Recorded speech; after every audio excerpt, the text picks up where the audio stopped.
Well, it's easy to be a father. Takes real work to be a dad.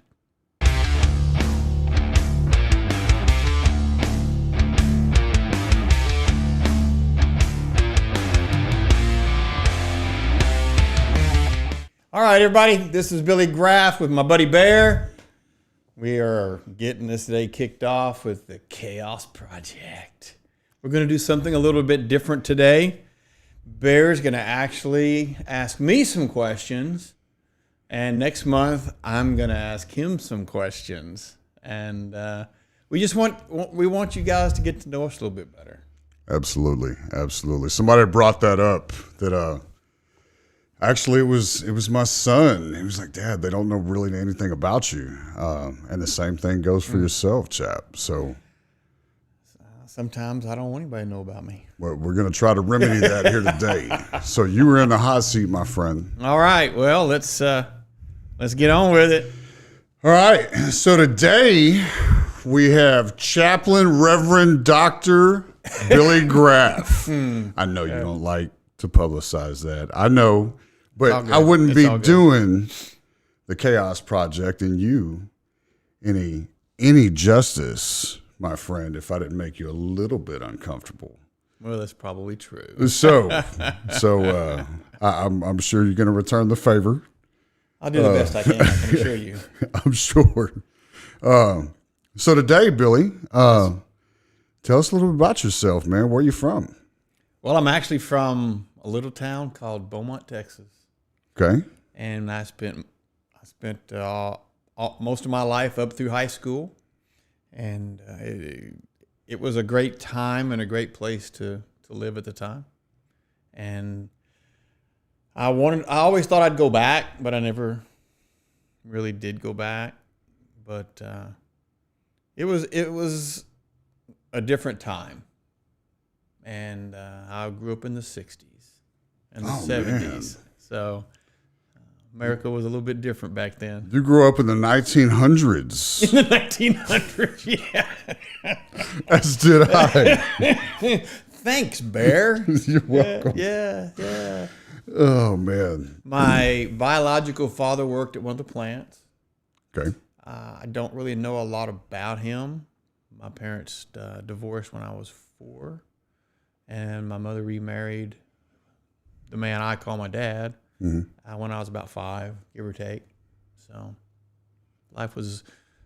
So I get this idea of brokenness in the families that I work with. Mm-hmm. So that's kind of how life started. All right. And thank God for people taking on responsibilities and obligations that aren't theirs to take on. Absolutely. You know, one of my sons is adopted. And man, it's been one of the greatest joys of my life, you know, helping to raise him and help produce. Sure. Another good member of society that is adulting effectively. Yeah. Well, it's easy to be a father. Takes real work to be a dad. That's true. That's the way I look at it. So you grew up in Beaumont. Beaumont is right between Texas and Louisiana. It's grown a lot since then, I'm sure, just like all these little small towns in Texas. So moving up into high school. Yeah. And then you went and joined the Marines, correct? I did. Honestly, people have asked me in the past, why did you join the military? I said, I've really never talked a whole lot about a lot of things in my life. Yeah. On purpose. I keep a lot of things in my life close to the chest. Mm-hmm. And but I was dating. The truth of the matter, I might as well say it now. The world can know. The truth of the matter is that I was dating someone that my mother didn't really like me dating, and she was probably correct, as much as I hate to admit it, but I can admit it now at my age. But she was really giving me a hard time about dating this divorced woman who had a baby, and I didn't really know what I was doing. I was kind of stupid back then. I was naive in relationships. And so I'll never forget. I decided that the military might be a good thing. I just needed to get away. And I've got some learning challenges, which we can talk about later. But and so school was a problem for me, at least at that age. Mm-hmm. And so I said, you know what? I'm just going to go to the military. So I went down to the recruiter. I really can't tell you why. Otherwise, it was kind of a way out. And I decided, I walked into the recruiter, and in where I was, the recruiters were all kind of in the same space. Right. You can just kind of make the rounds. And I'll never forget, I walked in and said, which one of you guys is the hardest and the baddest? And the Marine said, that'd be me. I said, okay, I'm going to go with you then. What did the other services say? It was too late. They were just sitting there. Nobody asked that question before. Okay. You know, so, all right. He had a cool uniform and a reputation for being honorable service. Yeah. Honor was really big in the military, in the Marine Corps. Absolutely. And so they had a cool uniform, and he said they were bad, so I said, I'm in. Bro, Marines do have the best uniforms. No doubt. I mean, no hands doubt. down. I think if you ask anybody in service, they're going to say the Marines have the best uniform. I mean, they get so many. Every service has its flaws, right? Every service, pros and cons, right? What do you want to do? But Marines know how to look good. That's right. That's right. So that's kind of how I got started with it, honestly. Absolutely. And I loved it. I literally loved the standardization of living. Mm-hmm. I enjoyed the physicality of it. The mind games and all that really didn't bother me that much. I didn't care. And I enjoyed the challenges. It's just to break you down and build you back up. Yeah, and I knew what it was. Yeah. And so I said, whatever. So I enjoyed it. I left earlier than I wanted to, but that's a whole different story. So what'd you do in the Marine Corps? Of course, everyone's an 0311 at the base. I love it. So what's an 0311? 0311 is infantry. Hoorah. So everybody learns how to shoot and fight and all that. But my final activity was, they called it 2871, MOS 2871. The MOS still there today, and this was 35 years ago when I got out. But that same MOS is still there, but it was essentially working on test equipment and calibrating equipment and fixing things. And when you say equipment, we're talking about like radio equipment? All the equipment that a radio repairman would need to use to fix a radio. Okay. It was a second level higher. And so we were responsible for ensuring that all repair shops in the Marine Corps across the country had equipment that was calibrated and functioning so that they could fix their stuff. Okay. All right. There were very few numbers of us. I think at the time there were right around 400 people that did what I did. Right. Worldwide. And so, I mean, the billet was small. There weren't a lot of us. We kind of specialized. So it sounds like the Marines had a profound impact on your life, shaped a lot of things. They did. For the man that you are now, shaped your journey. For good and bad. I was a very gentle soul. Kind of quiet and shy in my normal everyday life as a teenager. And you're not quiet and shy anymore? You know, I'm probably not quiet and shy that much anymore. Of course, part of it is I love people, so I do what I have to do. I've been in roles of leadership for years, and you just overcome the things that you're not naturally at. Right. I am but naturally I'm more of an introvert than I am an extrovert. You just can't tell.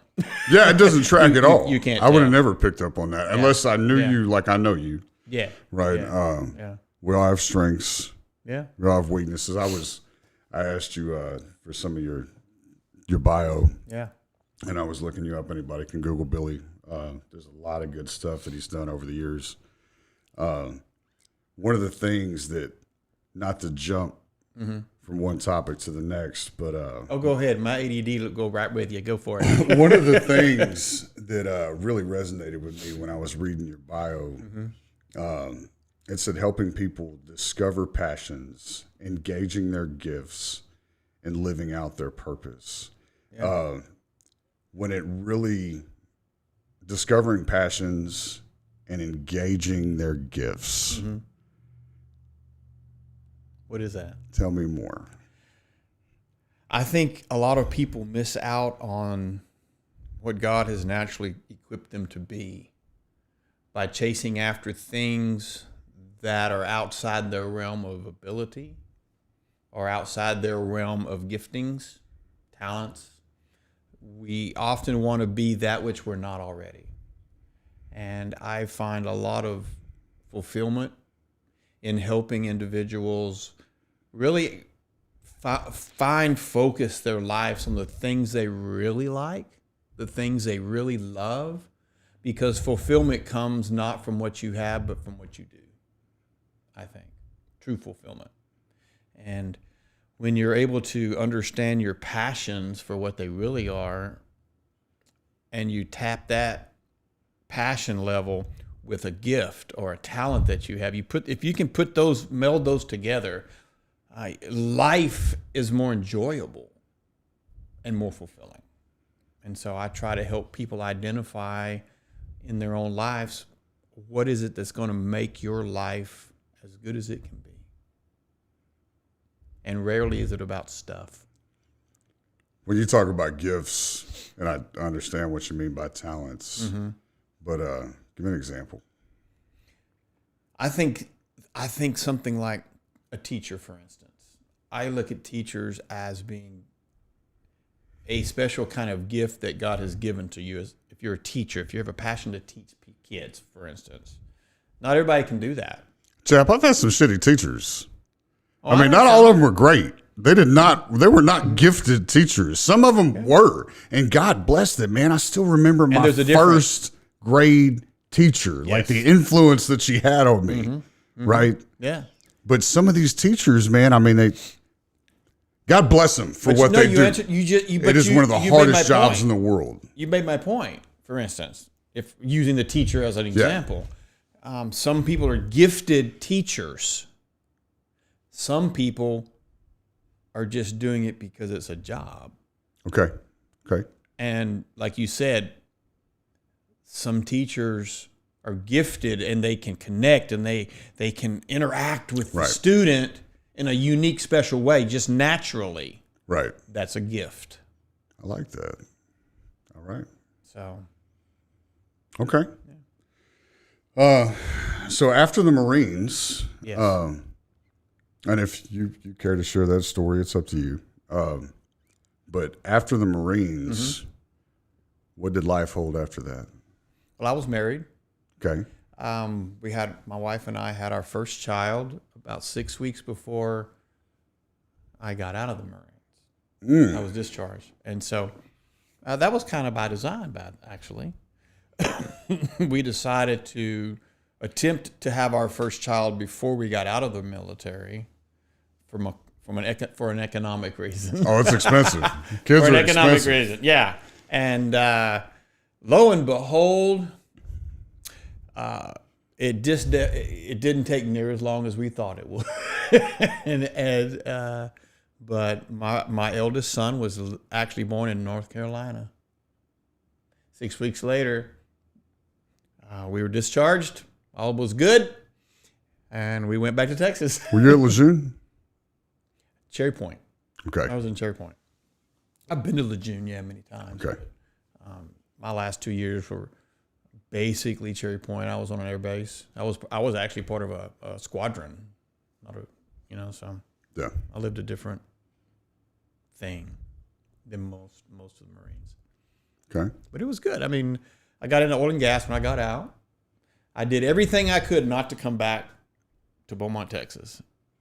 I filled out applications to 40 different companies in 40 different states. And the only interview I got was from a small company in Beaumont, Texas. Wow. Okay. True story. And I was offered the job. And about 2 days later, the job was taken away from me because of new affirmative action laws that had come into play at that particular time in history. And really irritated me, but it was what it was. 12 hours later, I was offered another job with an oil and gas company. And I began a whole new career working with what we called back in the day computers. Back in those days, plants were basically air-driven, pneumatic. Everything in plants was pneumatic control. Yeah. Well, I was part of the movement to move aromatic to digital. And so for 12 years, 10 or 12 years, that's what I did. We sold computer systems to chemical plants, and we converted them from pneumatic to digital control. Computerized. I computerized paper mills, chemical plants. It was fun. Okay. Yeah. I know that's good money. It was pretty good. It was pretty good for an uncolleged person. It was extremely good because I worked with basically a startup. So. Oil and gas is real big. I mean, Houston's like one of the meccas of the United States. Almost of the world. If you were trying to get in that field of work in oil and gas, this is a great place to come. Absolutely. If you want to do that. And it's fantastic. Coming from that field, I've got some experience in that field. My father came from that field. Mm-hmm. One of my sons is in that. My whole family is in that field right now. Oh, yeah. My brothers, my sister. Hey, that's really good money. That's where I was introduced to computers for the first time. Yeah. What we see in the computer world didn't exist when I was there. We didn't have PCs. They didn't exist. Right. We used mainframes and things like that. You had like Commodore 64s. Maybe. Yeah, not that Maybe. good. Yeah. I remember when Nintendo came out. So. Me too, man. I wanted one so bad. Yeah. But it was it provided a good living for us, and did that for about 12 years. Okay. So go from Marines to oil and gas. Yeah. And then from oil and gas, then what? From oil and gas, it's kind of a weird jump. Most people don't even know this, unless you were around hanging out with me back in the day. But I got really irritated at work, and our company merged, and there were some weird things, and I went from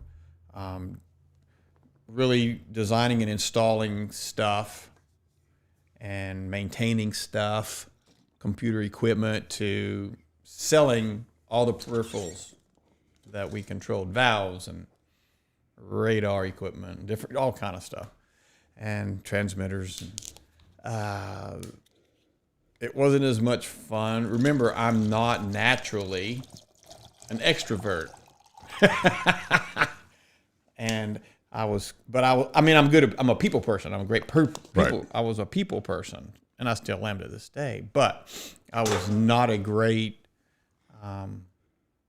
off the cuff salesman to try to convince you to buy stuff you didn't need. I just couldn't do that very well. So did that for about 2 years. I was very active in my church, and our life was very, very devout in its spiritual value. And so I literally went to my office one day. They had email by then. And my boss was in Louisiana. And I literally typed him a little email, about 2 sentences, maybe 3. I said, I've enjoyed working here. Thank you for the opportunity. I feel like God is moving me to something more important, bigger, and better. And I resigned. And then I went home and told my wife I quit my job. Without even consulting? Probably not the best move of my, it wasn't my best move of the day. Ooh, yeah. Luckily for me, I have an amazing wife. You do. I call her Saint Dawn, putting up with me these years. And, but she's a very supportive, she wasn't real happy about what I did, but we made it through. And so I actually started working in ministry part-time as a pastor. But at the same time, back in the day, they did what they call ESOP plans, stock option plans, employee-owned companies, kind of this. Mm-hmm. So I cashed out. I've been there 12 years, so I cashed out. And I thought I was being really smart. I thought I was sharp. I decided to go into land development. Never done it in my life. There's a lot of things I haven't done, but I do. So we went into. I want to buy that land, so I bought this land. So let me backtrack for a minute. You go from oil and gas. You just get a wild hair. And you quit. That's a good way of saying it. Yeah. And then you cash in all your chits. I did. And you buy land. I did. Like, again, why? Like, what was the major thing in your life that happened? You felt a calling. You felt a pull to do that. Absolutely. We use the word calling, but I was definitely spiritually impressed to give more of my existence in the work of my faith life. Okay. I like it. And to help others come to a realization of what their passion and their giftings was. I find that fascinating, man. I mean, what you basically sold all of your possessions, right? You walked away from a very good, very solid life, great income, great job. Again, oil and gas is fantastic. You make fantastic money. Benefits are great. Hours sometimes not that much. Yeah, I was on call for 10 years straight. But it fascinates me when people jump ship, right? I mean, you literally put your money where your mouth is.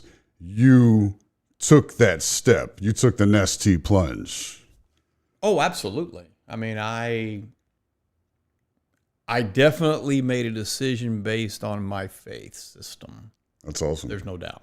Now, it didn't come as a perfect situation. I mean, I definitely sacrificed, but I definitely put my family at risk, and I wouldn't recommend anybody do what I did the way I did it, because I did put my family at risk financially. So you're a land developer. You're in. So now I'm wanting to be a land developer. I know nothing about land development. I just knew how to buy land. So I bought this 60-acre tract, and I started calling land developers, asking them to tell me what to do next. Literally, I had no idea. But I read, and I researched.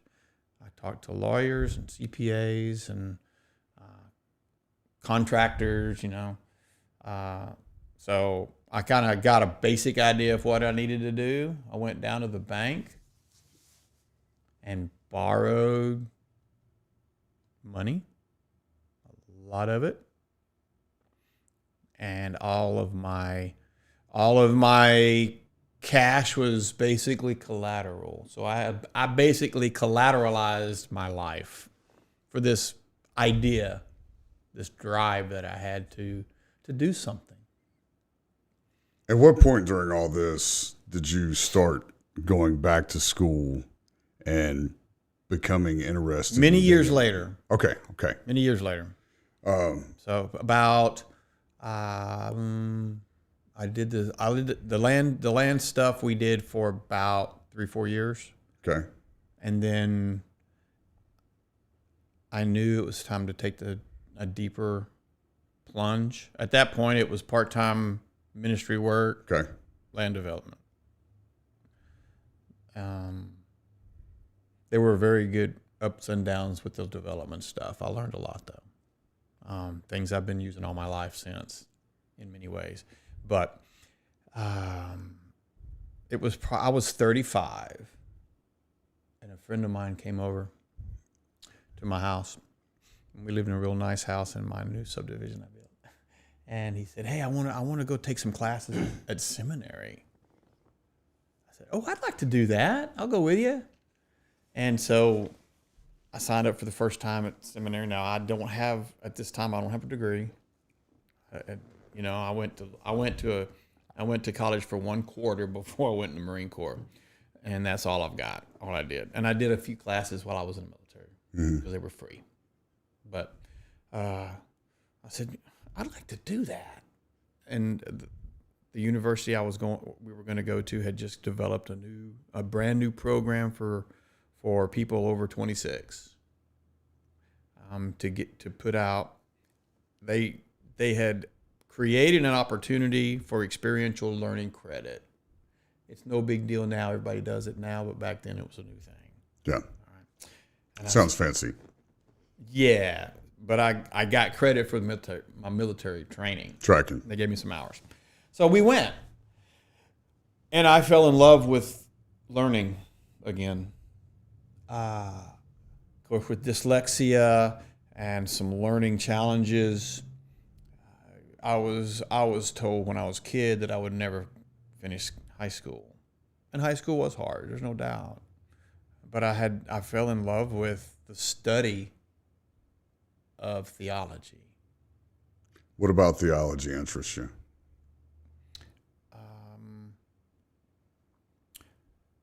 Well, there's history, there's archaeology, there's science, there's all of these things come together to prove a truth. And I enjoyed the research of solidifying my belief system through the act of study and proving to myself that I was right in my faith. So, and I wanted to continually grow in that. And so seminary was a lot of fun for me. So for the next 10 years, I was in class, on and off. But for 10 years, I got a first degree through the experiential learning track. Taking classes, putting all that together, I was able to basically get an associate's. The buddy I started with quit. I think he took 2 classes and that was it. I kept going. I just fell in love with the idea of it, the concept of learning. How many stories start off like that? Like you and your partner, you and your homie. Yeah. Y'all are wanting to go in, do the buddy program, buddy investment or whatever. Yeah. He quits and you're a lifer. Yeah. Yeah. I know. Same thing. You're like, man, I was just doing this shit on a whim. Yeah. Like it sounded like a good idea at the time. Yeah, I'll go with you. Oh yeah, But yeah, all right. And by then I was doing I was out of the subdivision business, and I was just doing full time at the church, and I wanted to get better at it. I didn't learn for the sake of degrees. I wasn't trying to impress people with papers. Right. I just wanted to be the best at what I was doing. And I knew that I needed to study. And I knew I had to research so that I could be better. Do you know what percentage of pastors or ministers or evangelists, I guess everyone has a different connotation, have doctorates in theology? Because, I mean, that's pretty impressive to me. I don't know. How long is seminary school? I have no idea. Well, like I said, I spent 10 years. How long is seminary school? Okay, if you already You went full time. Okay, if you go full time and you already have your undergrad, seminary is 3 years. So you're almost You get a master's in 3 years. You're almost a doctor. You know. I mean, it's like a physical therapist. You have to get your degree, then you have to go to physical therapy school. Like, these are all things that I learned later on in life. But the schooling, man, you spend so much I did it the hard way. I had a full-time job. Yeah. I was raising kids. I'm in my mid-30s. Right. And I had to start from scratch. I had to get the associate equivalent. Right. Then I had to get a bachelor's equivalent. Right. Then I had to get a master's degree. And then I just kept going. I mean, I'd changed schools to accomplish that, and some of it was distance learning, some of it was seminar driven. It was just however I could get there, because I couldn't just go sit at the school. I had a family, I had to work, so I did it the hardest way you can do it, just about. Yeah. It sounds like it. So you graduate seminary school. Graduated, yes. And now you have a PhD in theology. I do. At what point did you start your nonprofit? I started my nonprofit in 2008 after Hurricane Ike devastated the Galveston Island area, the Bolivar Peninsula. And I was pastoring a church. I'd been there for about 3 years at that point in Galveston. I was pastoring the church. And when that big old hurricane came through, it just eradicated my entire congregation. 100% of my congregation got flooded, and many of them, the high percentage of them, lost their homes. And my wife and I really had to contemplate. I mean, think about it. My financial stability was based on the giving of the church. My salary was based on the giving of the church. If you have no congregants, you have no salary. So after Hurricane Ike came through and with its devastating power,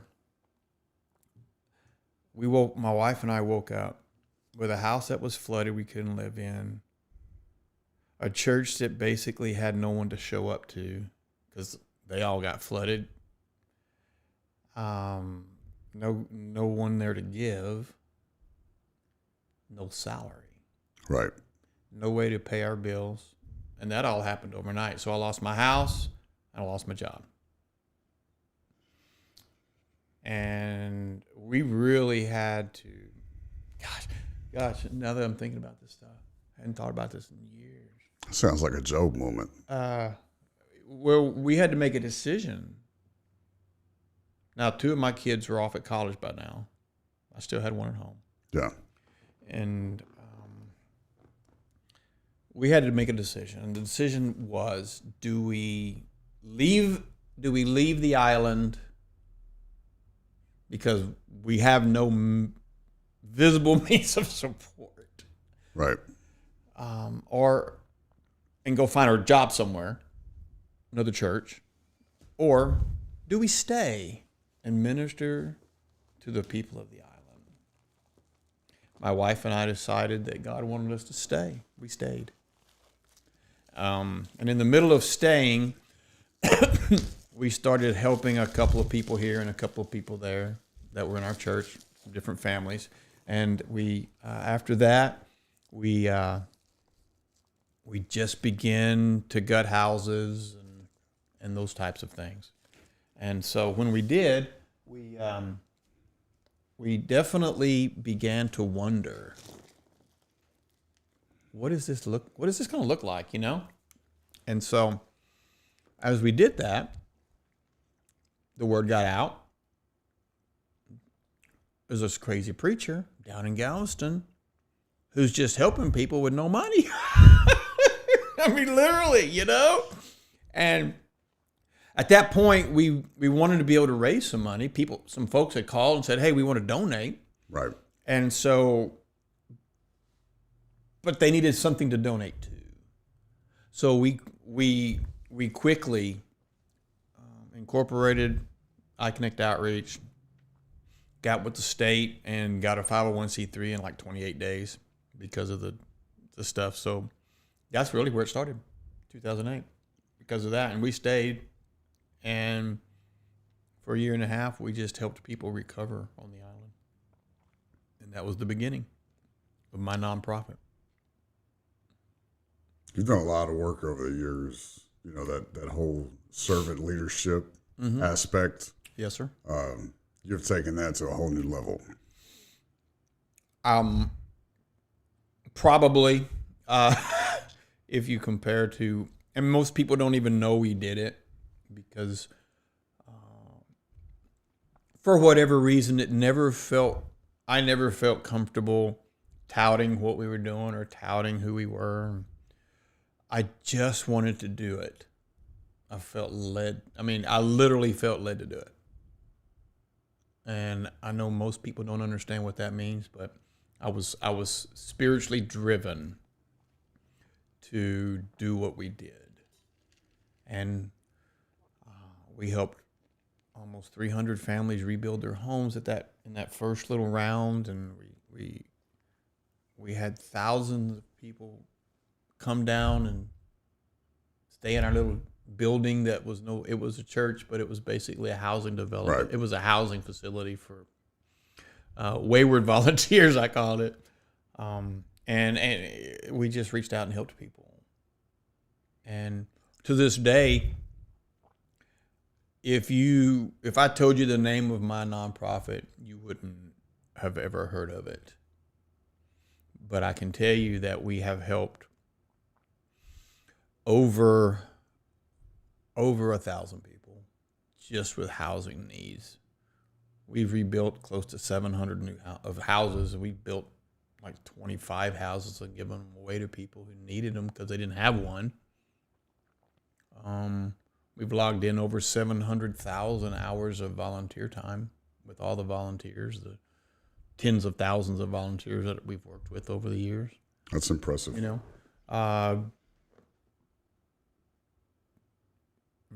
but people don't know. Nobody does that anymore, though. They're too damn greedy, worrying about themselves instead of helping other people. Right, and I get it. Yeah. Well, I mean, our goal was, it was not a money-making thing. Again, I can't explain who I am. I can only tell you what I've done because I never set out to do any of it.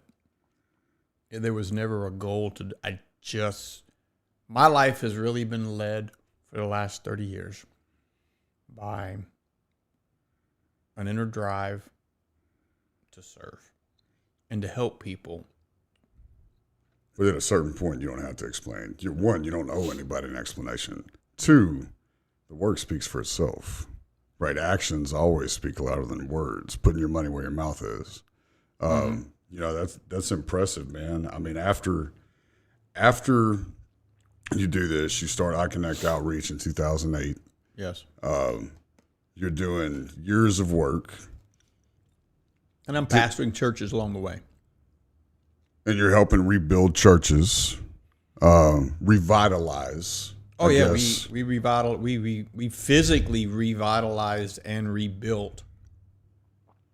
Through iConnect Outreach, we rebuilt, I think, 5 churches, community parks, county stuff. Yeah. We did all all that stuff.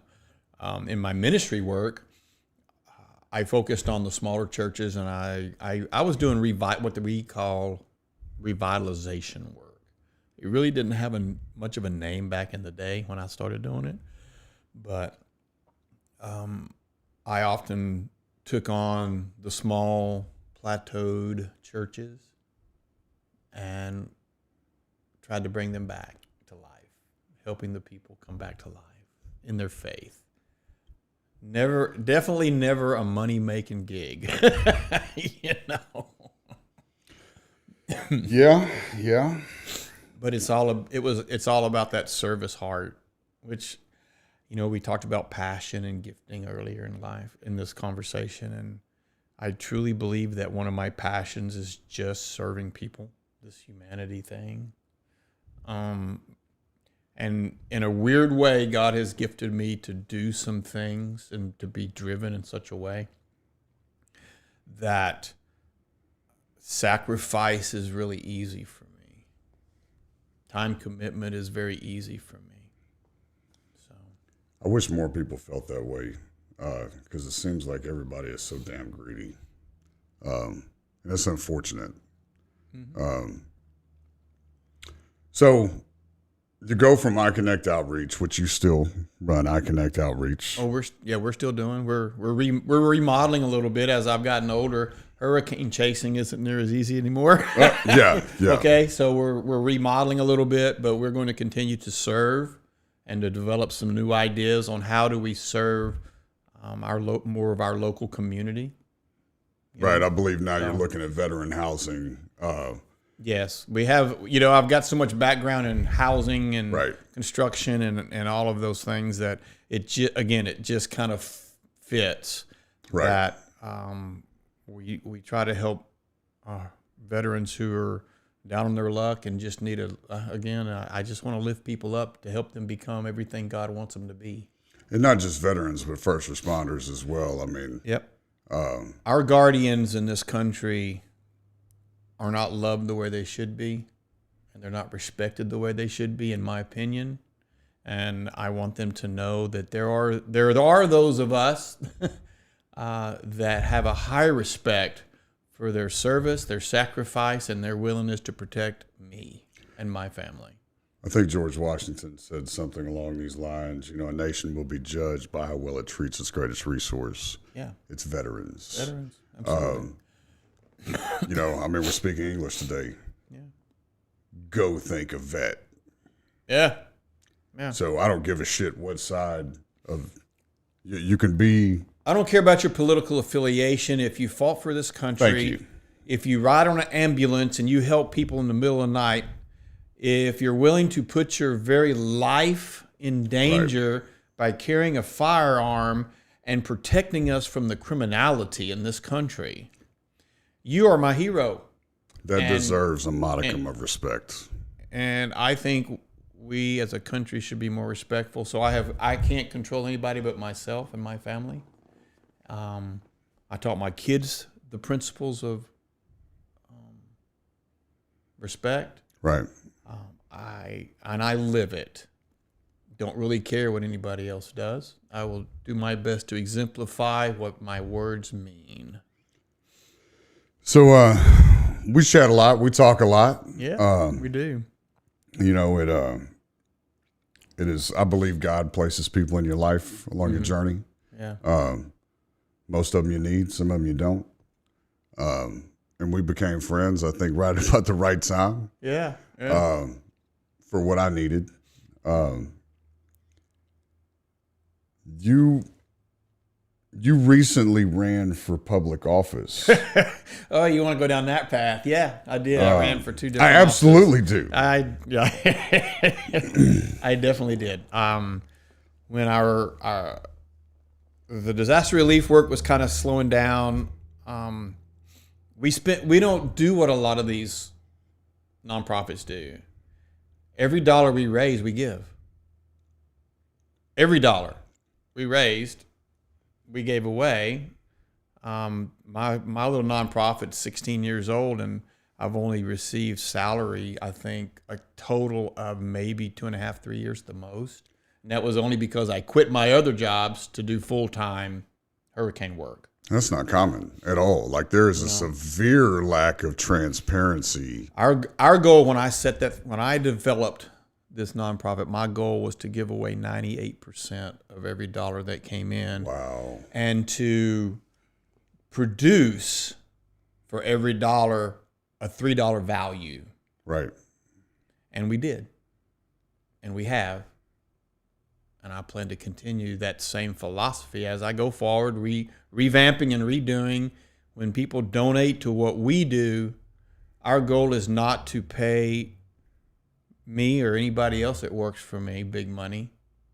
My goal is to take every dollar that I receive that is for helping people and do at least $3 worth of value out of that dollar. So how did that kind of skipped over the political thing? Okay, we'll go back. I did try. Yeah, not happening. So you did at some point run for office. I believe it was for county judge. I ran for county commissioner. Okay. And then and 2 years ago, yes, I ran for county judge in my home county. What made you want to continue? Again, yeah, servant's heart, servant leader. I mean, why? Politics is a shit show right now. People ask me, it's always been that way, though. Politics have always been that way, and I knew getting into it was that way. I have no desire to be important. That's never my goal. I have no drive to be this person that when I walk in the door, everybody goes, "Oh, how great you are." I saw and continue to see in this county that I'm living right now major deficiencies in how we provide services to our people. I see massive amounts of greed. I see scandalous activity amongst some of our elected people. I see ethical breaches of integrity. And I said, you know what? I'm not going to gripe about it. I'm going to see if I can help fix it. And so, yeah, I threw my name in the hat to get the job, because you can't fix problems if you're not at the table. Give me some examples without saying names, or just, I'm not trying to blast anybody or dime anybody out, but again, context matters. Sure. There are, and this is no different than most counties in Texas. Right. All right. So, there are individuals within this county that do things for self-promotion, both professional and financial. Mm-hmm.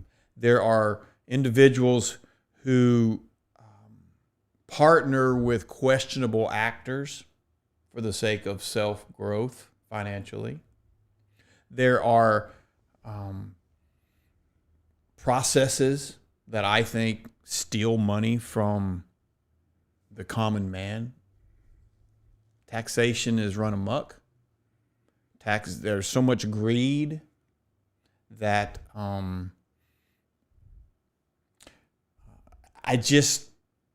got sick of talking about it and griping about it. I said, I'm just going to get in there and try.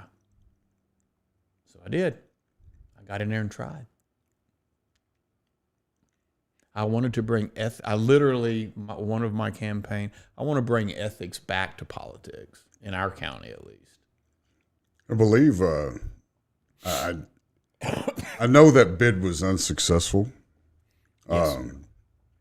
But are you considering maybe re-energizing that stance, that need to get back, not to get back into the public eye, but just to be a public servant, to make some differences, to make these changes? I would love to be a public servant, because we don't have any right now, hardly.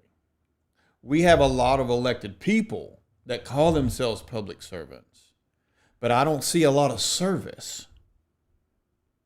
I see a lot of everything else.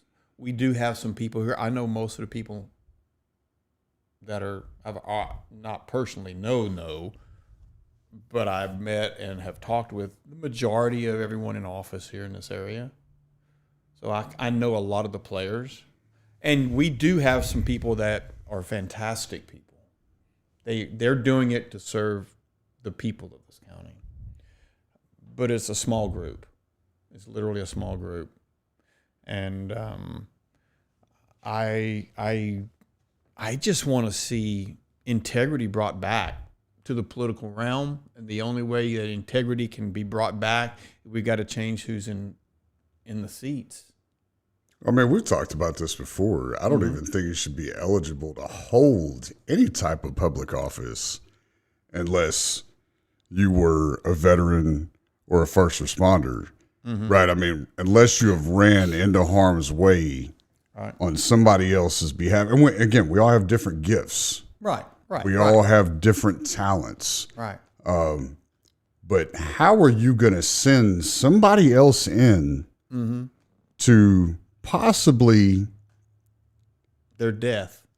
Let's just death? say it. It could cost them their life when you don't know when you've never been put in that situation yourself. I mean, that's horrible. Well, politics today is about self-adoration, a lot of it.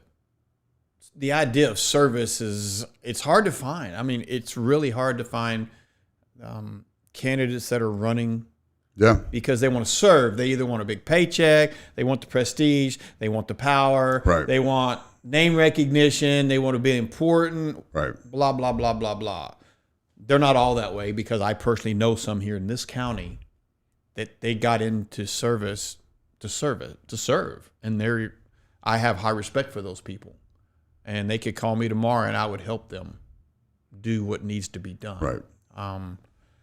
But we need this county, just like every other county, in my personal opinion, it needs a revamp on its priorities.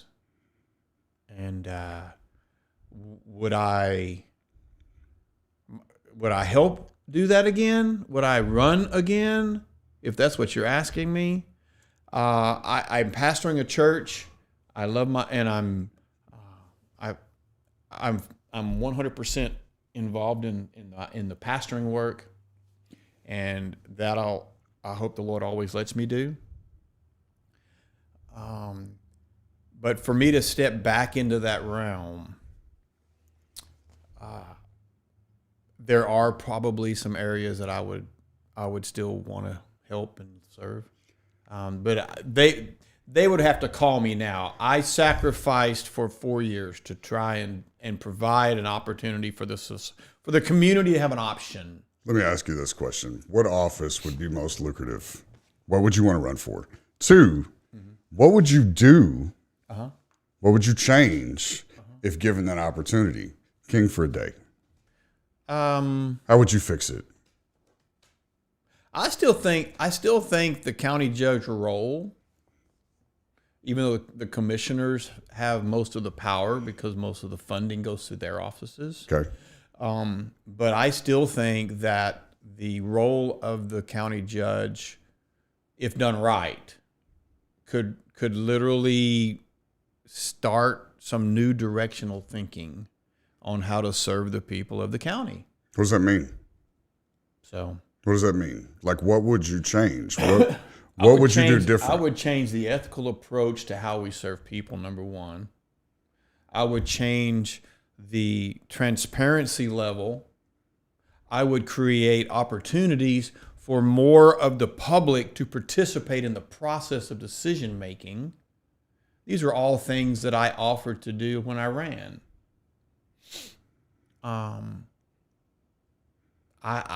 Again, it's about serving. Right. I want to see transparency. I don't want to steal money from families who are struggling. Yeah, we got to build roads and stuff, but you know what? We don't have to have everything that we have. Right. There are better ways to do certain things, But if you're not at the table, you can't talk about it. And so at the end of the day, I just want to make life, I want to be part of making life better for at least a handful of people. So, as long as you help one. As long as I can help, I'm available to help. But I will never, this was part of the stuff I talked about in the political world, I will not sacrifice my integrity or my ethics on the altar of appointments on the altar of a job. That's one thing I love about you.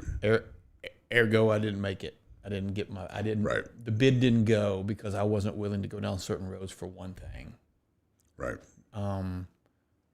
But when it was all said and done, I wasn't elected, but you know what? My integrity is still intact. I like it. You know, and I like so, it.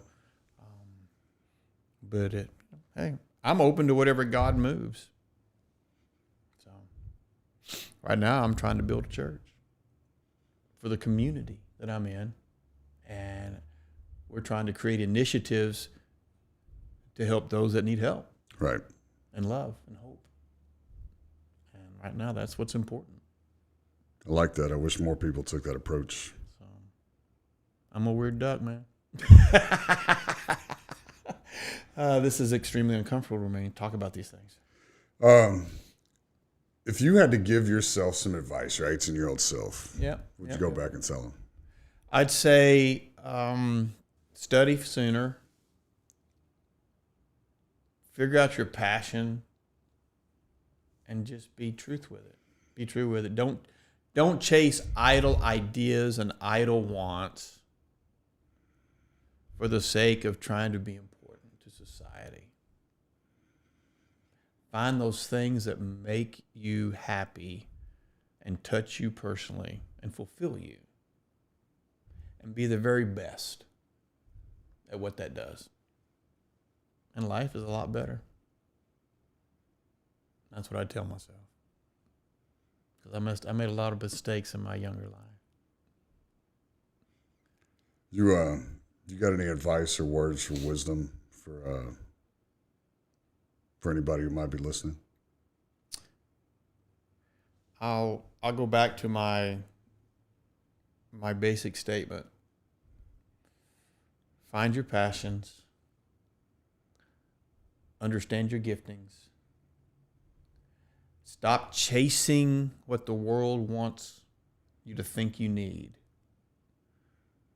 Find the things you're already good at. And don't use them for yourself. Use them for others' success. Make life better for your neighbor, and your life will naturally be better. I like it. It's powerful. Yes, sir. And that's me in a small box. Man, who had the most profound impact on your life? But I mean, who had, whether it be an author, somebody in your family? I'm going to be honest, probably my wife. We've been married for 43 years. Dawn is a saint. And the things that she has put up with, I'm going to say it that way.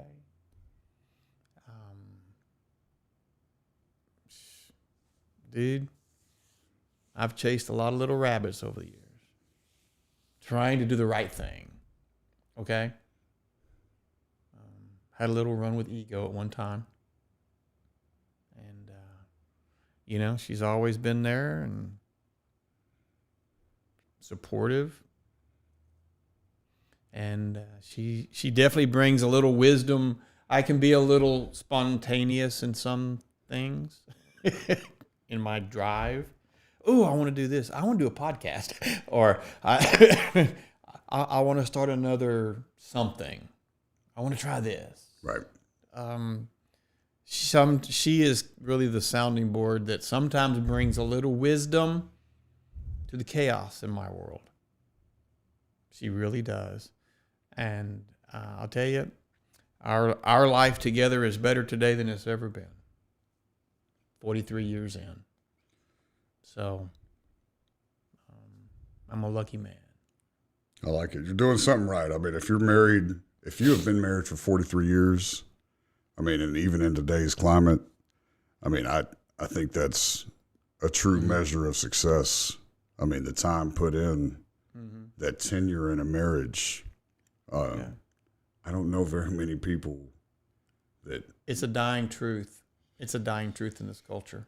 And so I was talking to a young couple just the other day, and kind of talking about relationship stuff. And I said, here's the trick. Take it for what it's worth. The key to staying healthy is not love. It's not money. I said, I think the key to a relationship, husband and wife, is to always strive for a win-win scenario. You focus on building your spouse to be the best they can be. And if your spouse does the same, it's going to be very hard for y'all not to be on the same train all the time. You ever heard of the parable of the long spoons? Of the what? The long spoons? No, sir. The story goes, these people have long spoons. Oh, I know which one you're talking about. The parable of the long spoons. We got to feed each other.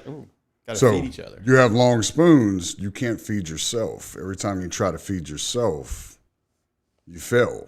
Right. But every time you try to feed each other, right, man, I mean, you're sacrificing, you're putting forth other feelings, other people's feelings ahead of yours. Yep, absolutely. It can either be hell on earth or heaven on earth. By society, I think that by the mainstream society, the mainstream culture today, right, the choices that I've made for my life, right, look very weird and odd, and in many arenas doesn't make sense. It really doesn't. Right. Okay. I'm good. I'm no better than anybody else. I'm just very focused on the things that I believe are important. It just doesn't always happen to align with what the world thinks. It doesn't have to. So I'm good. Well, Chap, I guess we're getting ready to wrap this up. Do you have any parting thoughts or any last words for everybody? Oh, this has been awkward, fun, cathartic, all those things. We actually touched on some stuff I really hadn't thought about in a long time, which is cool and kind of hard, honestly. I think that if time continues to go the way it's going, I look forward to all the new opportunities that I feel like are going to come my way. And it's kind of funny. None of it's going to make me any money, really. Right. But the potential to build a team of people and to find other people out there that can buy into the vision of where we're going. We can literally change the lives of thousands of people over the next 10 years. And if all of that comes together, I'm going to tell you what, that would be fantastic. I believe leadership is service. If you want to be a leader, then you better learn how to serve. Because if you can't serve, then you're nothing but a boss. Who cares? Bosses are easy to replace. Leaders are not. Be a leader. Make everyone around you better than you. And you'll have a job forever. I like it. I like it. There you go. Chap, I don't think I could have hit the nail on the head any better. And I don't really have anything to add to that. Hey, this has been fun. Thanks. Absolutely. Thanks for doing this. I know it's a little bit different, a little bit more difficult. And I'm not looking forward to being the one being asked questions.